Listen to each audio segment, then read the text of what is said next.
that we will have a few words from the Commissioner for Economy and Productivity and Commissioner for Implementation and Simplification, Valdis Dombrovskis, and then we will open up for questions. We will need to finish the press conference in about half an hour, so please stick to maximum one question and state your name and media. Minister Lohse, please go ahead. Thank you, and let me start by saying that I think it's been really a few good days here with colleagues, central bank governors that we've been working with over the last few days. We focused on some of the most important and urgent challenges that Europe faces. How do we strengthen our productivity and competitiveness? Here, 1 year after Draghi, there is still a lot of work to do. How can Europe play an active role to shape our future in a geopolitical landscape that is changing? And there was a clear consensus that it's challenges that are closely knit together. A stronger European and resilient economy is a precondition for Europe to play a strong geopolitical role. We've discussed four main themes relating to competitiveness as the key to prosperity and security.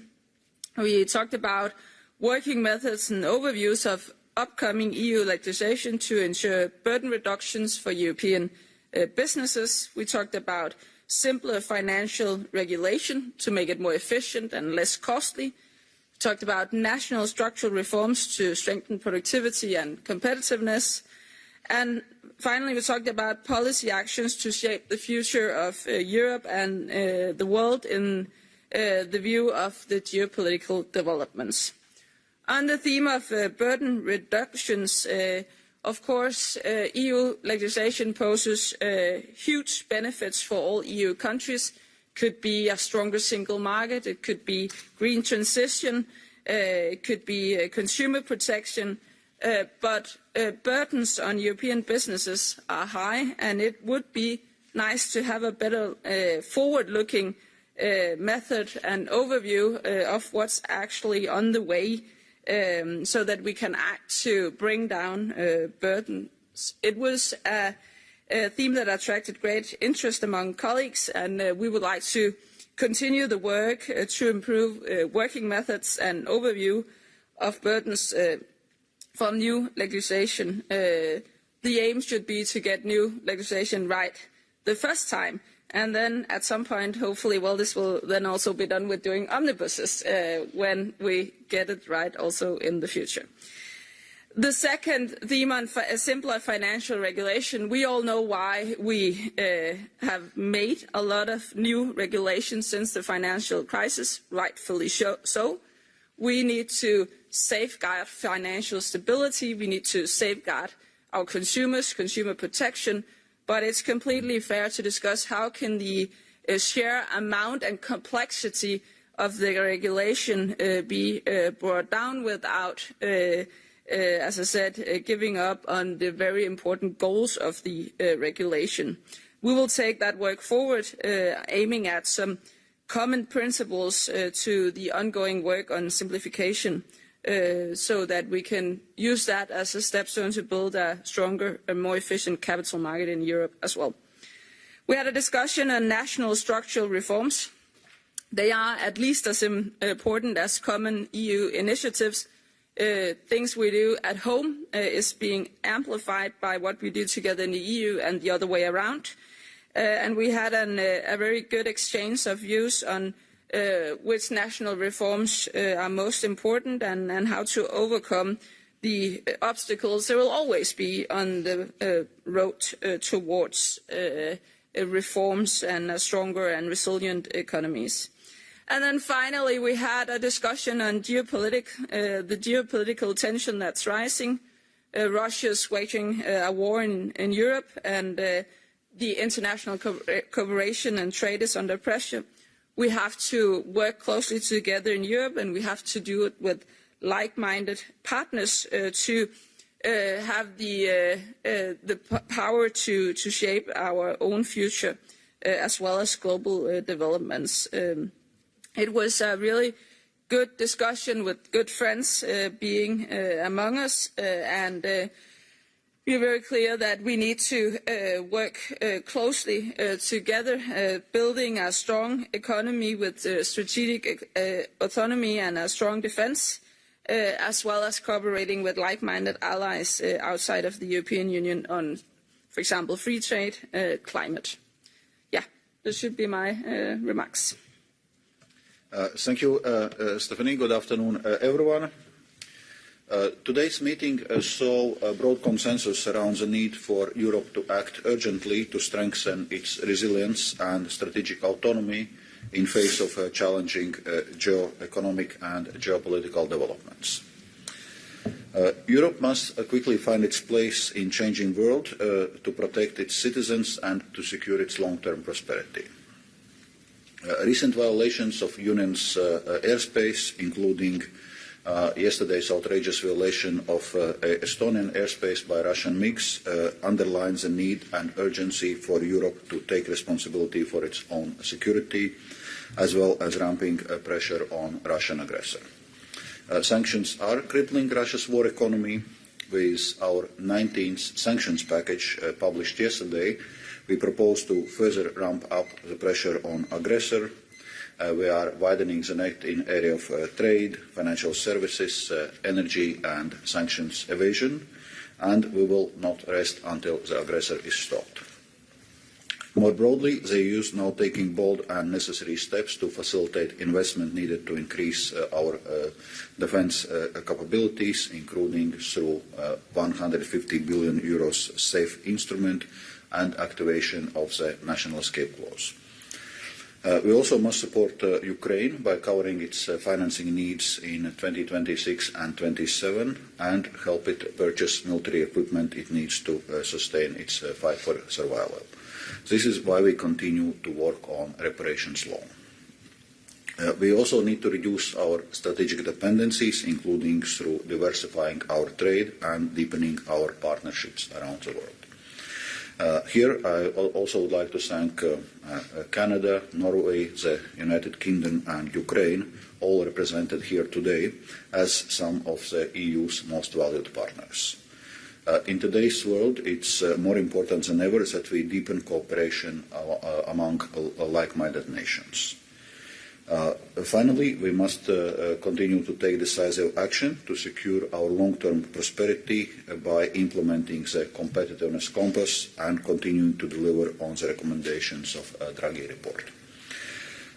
This brings me to another important discussion we held today on how reforms in member states can strengthen the EU's overall productivity and competitiveness.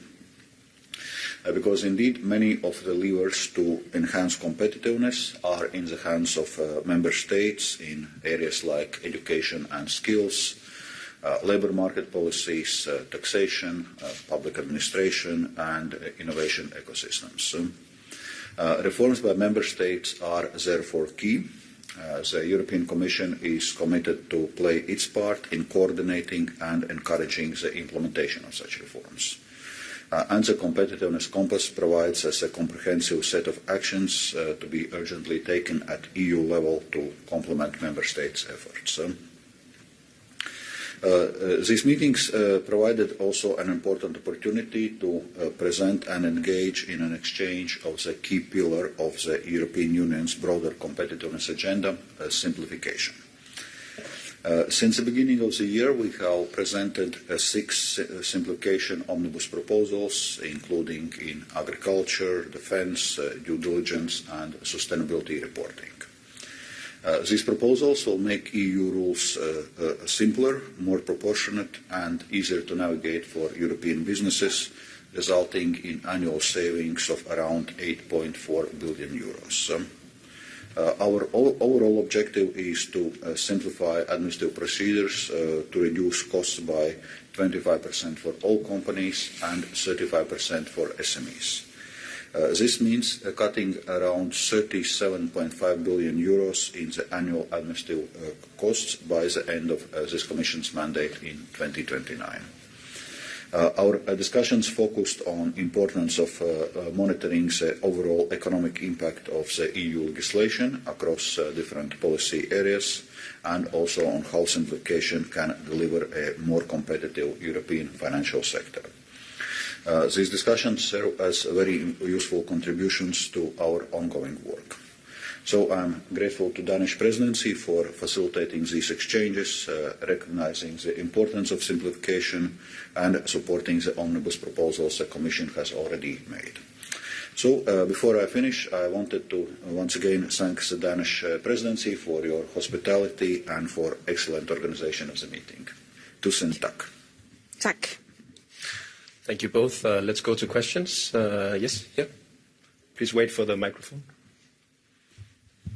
Thank you. Detlef Fechtner, Börsenzeitung, German Financial Daily. To Mr. Dombrovskis, on the frozen assets, can you give us a taste of the echo of this discussion? So are there willingness to discuss, or is there even support already, or are there some caveats? And what's about the Brits, the UK? Yes, thank you for this question. Indeed, so in these meetings I presented the broad outline of this reparation loan concept, and all in all I would say there is willingness to engage constructively, and indeed member states see it as a possible way forward. So we now obviously continue to work on all the modalities because, well, we need to prepare it all relatively quickly, as Ukraine will be needing this financing as of 2026.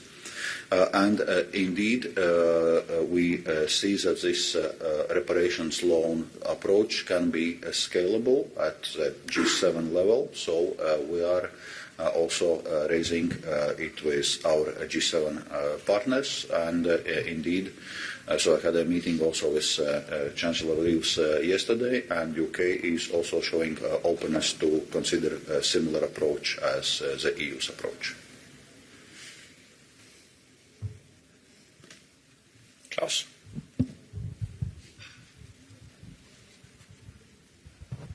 Klaus Støhr, Fagpressebyrået. That is for the Commissioner.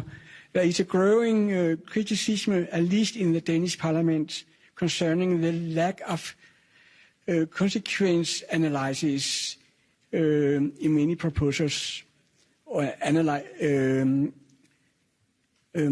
So the outcome is far from what you thought it would be, like the CSRD. Will you improve your homework in order to avoid that simplification turns into deregulation?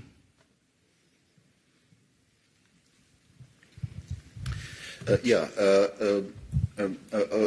I think there were two parts to the question. So the first question is indeed the question on impact assessment of different legislative actions which we are proposing, and indeed we are working in European Commission to strengthen this culture, that we are providing impact assessments, that we are doing as part of impact assessments also, for example, competitiveness checks and SME tests, so seeing how the EU regulation is impacting our competitiveness. Also, I would say the paper presented by Danish Presidency also puts this focus on the costs of different EU rules and regulations. So this is something which is firmly on agenda. Of course, what is worth noting that what businesses and citizens really feel is not European Commission proposals, but what comes out of the legislative process. Therefore, we are raising it with the co-legislators, with the Council, with the European Parliament, the need also to impact assess substantial amendments which are being introduced during the legislative process, because that is the outcome which eventually concerns citizens and businesses. But on the broader point, We are indeed pursuing our simplification agenda, but we are not pursuing deregulation. So we are not moving away for our ambitious social and environmental standards. We are rather looking how to achieve our goals in a more efficient and less costly way.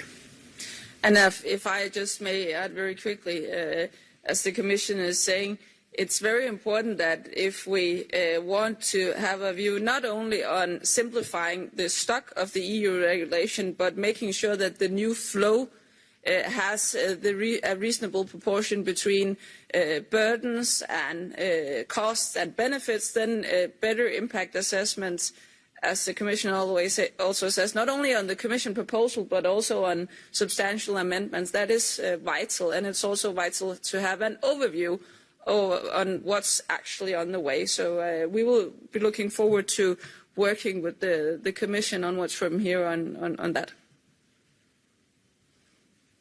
Let's go here in the front. Hi, Galavotti in Kronos, Italy. It's a question for Commissioner Dombrovskis, if I may. It's slightly off topic, but since we are in an ecofin, because Minister Giorgetti said that Italy could lower its deficit to GDP ratio under 3% already this year.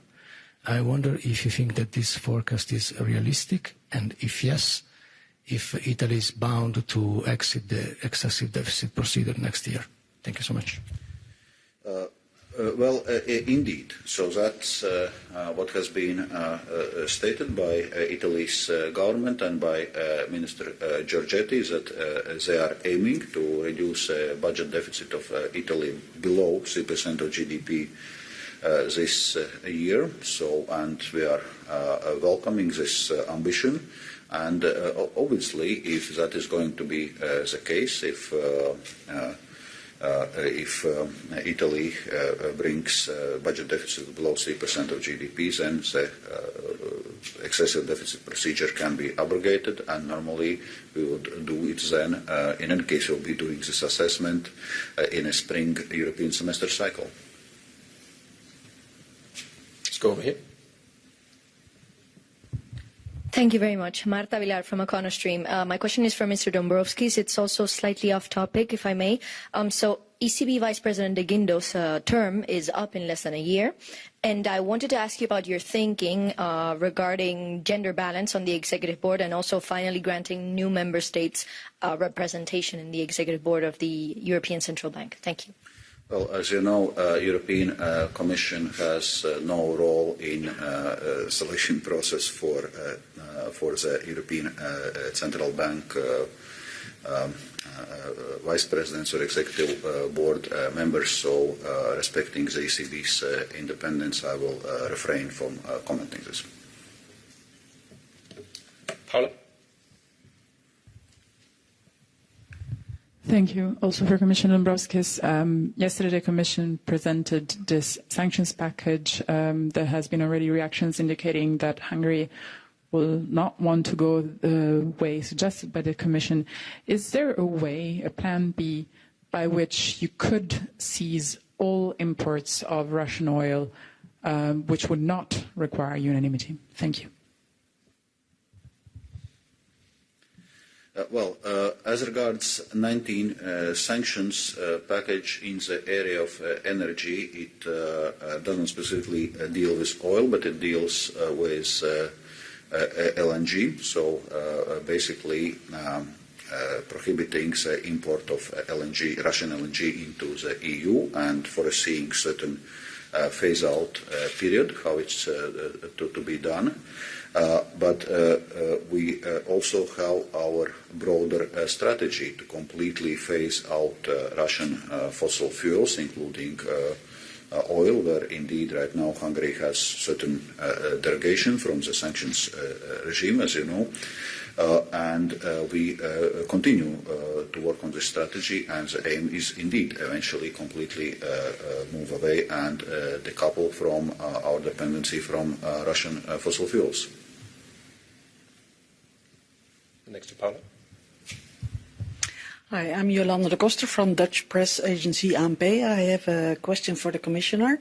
You said something about the Bruegel report. What is the next step? What are concrete actions you are going to do? Thank you. What is the follow-up?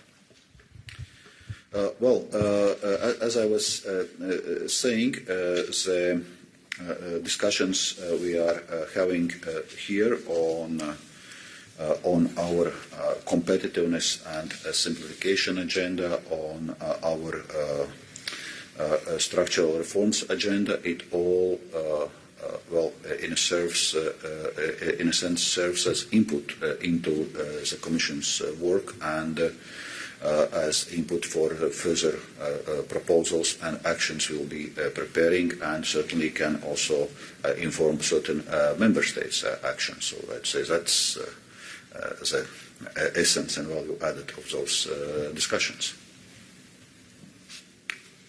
Yep.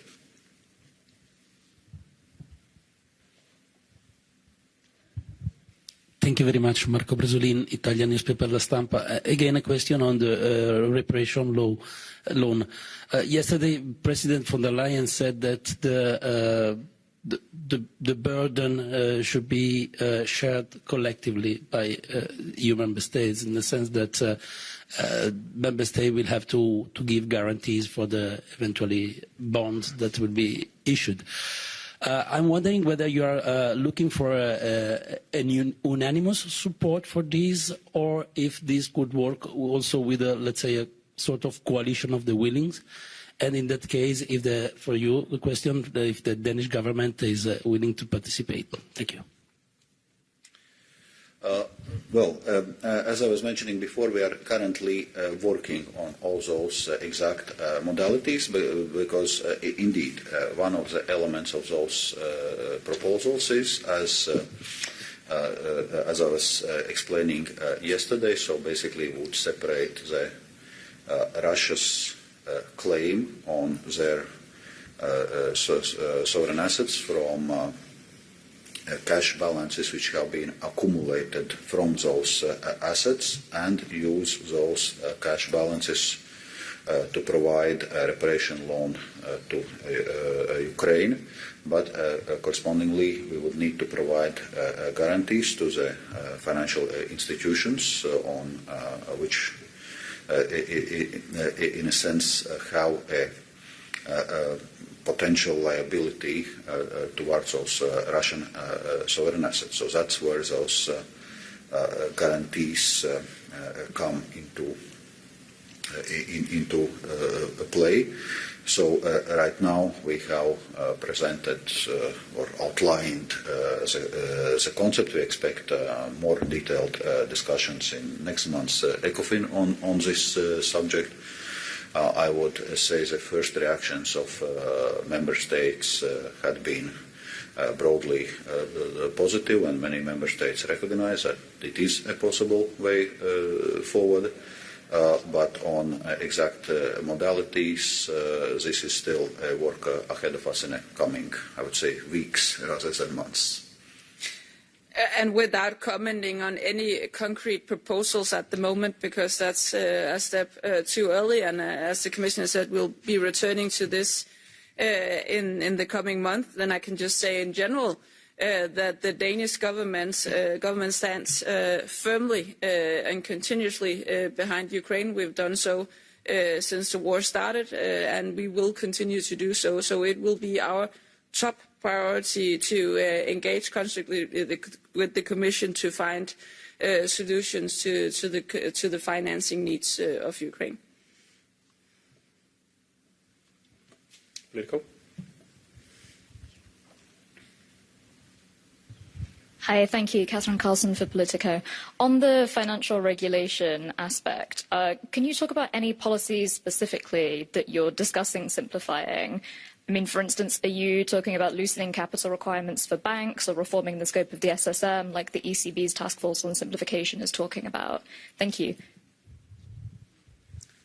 Well, should I just say from a starting point in general, as I also said in my introductory remarks, when we are talking about simplifying financial regulation, it's not another word for loosening the financial stability, and that means that when we're talking about consumer protection, talking about capital requirements and so on, things that are at the core of financial stability, that's not the aim with simplifying.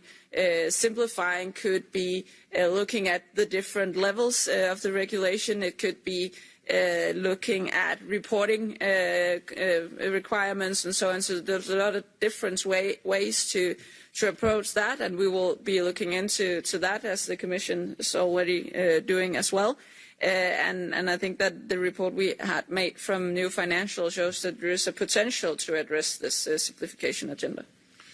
Yeah, maybe just to complement some elements, indeed on those discussions on financial sector, I would say there was a broad agreement that actually is a post-global financial crisis regulatory and supervisory framework which we have created serves us well. It ensures resilience of our financial sector. It ensures financial stability, and this is something which obviously needs to be preserved. So that's a basic premise.